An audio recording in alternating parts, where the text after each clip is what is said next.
பிரசன்னத்தில் அமர்ந்திருந்து நீர் செய்யும் யுத்தம் காண்பே.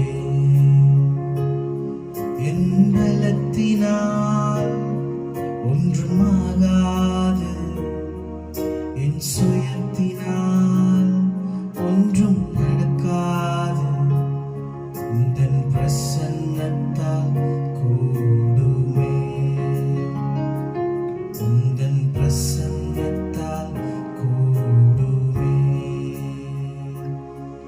யெகோவா ஹோசேனு என்னை மீண்டும் கட்டுகிறீர். யெகோவா சபையோர் என்னை ஆளுகை செய்கிறீர். யெகோவா ஹோசேனு என்னை மீண்டும் கட்டுகிறீர். யெகோவா சபையோர் என்னை ஆளுகை செய்கிறீர். நீர் இல்லாமல் ஒன்றுமில்லை, என்னை தள்ளாமல் சேர்த்து கொண்டீரே. நீர் இல்லாமல்